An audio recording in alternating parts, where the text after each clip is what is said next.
안녕하세요. 예꽃 빨강마을 5학년 조민경입니다. 저는 어릴 때부터 교회를 다녔지만 심해지는 코로나로 인해 몇 년 동안 쉬었었습니다. 그러다 보니 교회를 다시 다닌다는 것이 너무 힘들었었습니다. 심지어 교회의 소중함을 잃기까지 했습니다. 사실 어릴 적 교회는 집같이 너무 좋았습니다. 그래서 다시 한 번 더 다닐 수 있겠지라는 마음으로 예꽃마을을 다니기 시작했습니다. 하지만 설교 듣는 것, 기도하는 것 등은 너무 좋았지만 낯선 사람과 익숙치 않은 공간에서 생활하는 건 너무나도 힘들었습니다. 그러다 보니 결국 엄마, 나 교회 다니기 힘들어 라고 말해버렸습니다. 그렇게 몇 달간 예꽃에 가지 않고 엄마와 함께 예배드렸습니다. 하지만 같은 마을이었던 친구들은 저를 기다려주고 편지를 써주었습니다. 그리고 부장선생님은 제가 다시 예꽃을 갈 수 있게 항상 뒤에서 제가 예배드리는 걸 기다려주시고 설득해 주셨습니다. 그렇게 저는 다시 예꽃에 갈 수 있었습니다. 제가 다시 예꽃에 가니 저를 보는 눈빛이 달라졌습니다. 같은 마을 친구들이 더욱 친절해지고 전도사님도 제게 친구를 만들어주셨습니다. 그렇게 찬양팀, 연극팀도 하며 열심히 전도하고 다녔습니다.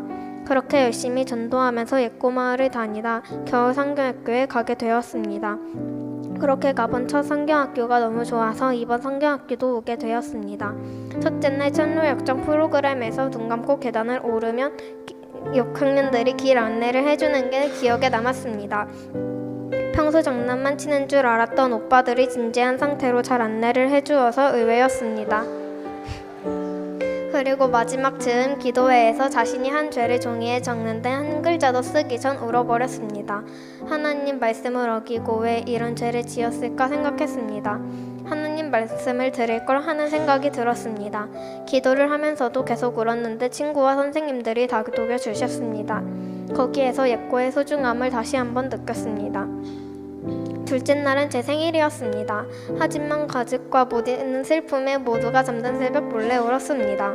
하지만 모두 힘들 텐데 저 혼자 힘든 티를 내는 것은 아닌 것 같아 열심히 프로그램에 임했습니다. 둘째 날 마지막 기도 시간에 우리가 만든 양초를 가지고 촛불 시간을 했습니다. 전도사님이 자신을 태워서 주변을 밝히는 촛불이 예수님이라고 설명해 주셨습니다. 그리고 이제 우리도 우리의 소중한 것을 희생해서 세상을 밝게 해야 된다고 말씀하셨습니다. 저는 작은 촛불이 모여서 우리 주변을 환하게 할 수 있는 것을 느꼈습니다. 모두 마치고 야식을 먹으러 갔는데 모두가 같이 깜짝 생일 축하를 해주었습니다. 거기서 울컥하였고 새벽에 왜 울었지? 라는 생각이 들 정도로 매우 기뻤습니다.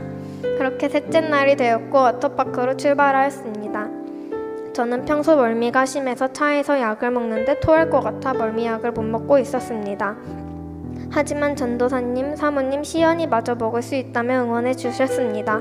그렇게 무사히 워터파크에 갔는데 물을 무서워하는 저를 위해 장난꾸러기였던 친구, 선생님마저 제가 물에 들어올 수 있을 때까지 기다려 주셨습니다. 그렇게 워터파크에서도 재밌게 놀 수 있었습니다. 성경학교는 끝이 났습니다. 성경학교가 끝나고 저는 곧바로 전도를 열심히 하자는 생각이 들었습니다. 하나님이 없으면 성경학교가 무사히 끝날 수 없었기 때문입니다.